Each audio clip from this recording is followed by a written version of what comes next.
guys. How are we doing? Good night, yes? I know, so fun. All right, big news in my house. My daughter just lost her first tooth.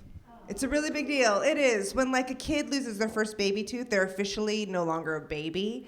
And she's the first in her class to lose a tooth. So she's been bragging about it. So like all the kids know. They're talking under the monkey bars at the jungle gym. They're like, see that girl over there? She lost her tooth.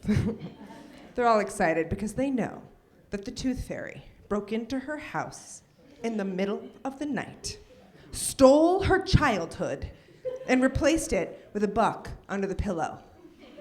So now all the other little girls are dying to lose theirs. Okay, what is this setting our kids up for, Competing against your friends as to who lost it first.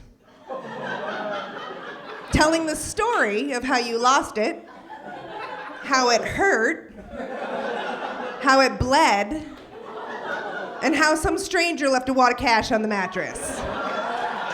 Tooth Fairy turned my baby into a whore. Big news, big news. So my daughter, I watched her, she was taking off her underwear the other day, and I saw in it less of a skid mark, more of an actual poop. And I was like, honey, this is serious. Like, you need to learn how to wipe better. And without hesitating, she said, it's not my poop. It's like, if that's true, this situation just went from bad to worse. Whose poop are you harboring? Like, I really feel like the game Doctor has changed a lot since I was a kid. Do you guys remember playing Doctor when you were little? Right? With your stepdad? Just me. He called it the family practice edition. Do we have any parents out here tonight? Where you at? Where you at? Anyone? Good, good. For the rest of you, anyone who has or had a parent. Wow. We should all be on the same page right now. All right, well, let me tell you, as soon as you become a parent, you discover the power in motivating by counting, right? You guys have the counting parents? My husband uses it all the time for everything, okay? So he'll say to my son, it's bath time, let's go. And my son's like, no. 1, 2, boom, right to bath. He'll say to my daughter, it's bedtime, come on, move it. And she's like, no. 1, 2, boom, right to bed. He'll say to me, pleasure me. And I'm like, no.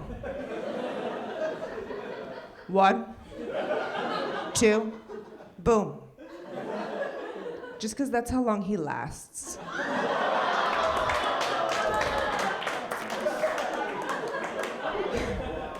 So, my husband swears that he does not watch porn. His always cleared browser history tells a very different tale. He says that the only way that he can get off is if he watches the two of us doing it together instead of some dirty strangers. So sweet. He's basically manipulated me into filming our sex life. And we've been together for a really long time, actually, since we were teenagers. So the library is huge. But my question to you guys is this. When he pops in one of those old VHS tapes, is he getting off to child porn? It's an awkward one. Yeah. All right, so this next little segment, I like to call it Crap My Kids Say, and then put it in a little comedy genre for you, okay? So I've got, in our living room, we have an ottoman. It's where we keep all the kids' toys. My 4-year-old son, he walks right over to it, lifts up the lid, pisses all over the toys, closes the lid, and then he says, something smells like piss in here. Little potty humor, there's that. So my son says to my daughter, you look just like mommy, to which she replies, don't be mean.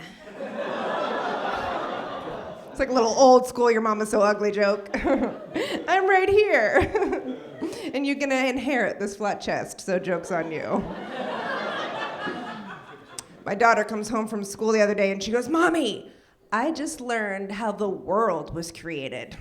It's called the Big Bong Theory. It's like, that makes more sense than anything I've ever... That explains the whole duckbill on a beaver's face. It's a platypus joke. It's a new genre of comedy. It's big in Portland. It's coming down here. You'll thank me later. You guys love Netflix? Who loves it? Right? Ugh, it is the best. So I was putting on a movie for my daughter, and it said, error cannot load. And so I was like, oh, I'm sorry, we can't watch the movie, there's an error. So she gets up and she starts closing all the windows in the living room. I was like, what are you doing? She's like, I'm getting rid of the air. It's a comedy of errors joke. It's like Shakespeare up in here. I was cuddling one morning with my daughter, and she's nuzzled up and she whispers in my ear, I just found something in my vagina, and I took it out and I put it on your shoulder. No joke there. It's just a horrible moment. Like, why is that your instinct? What is it?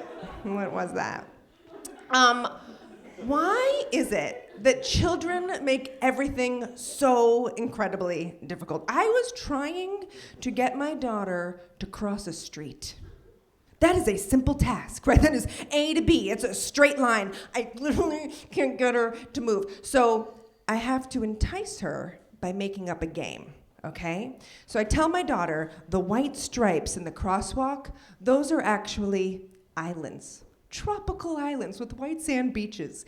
And it is your job to hop as quickly as possible from one island to the next to get safely to the other side without touching any of the surrounding asphalt, because that happens to be swarming with deadly crocodiles. And if so much as a toe even touches that asphalt, a crocodile's gonna eat you and you're gonna die.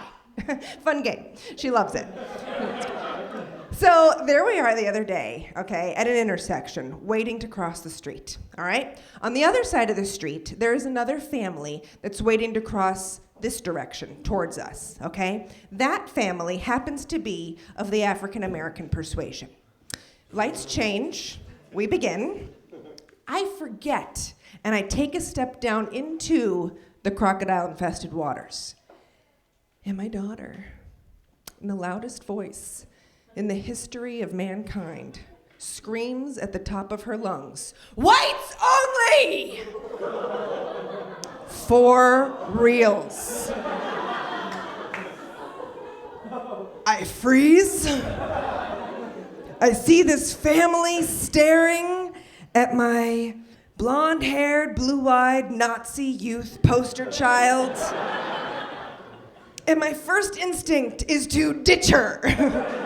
And I do. I abandon her in the middle of the intersection. I beeline out to this other family. I make eye contact with them and I go, can you believe this kid? Must have some racist parents. I like to end on that note. It's exactly where I wanted to end it.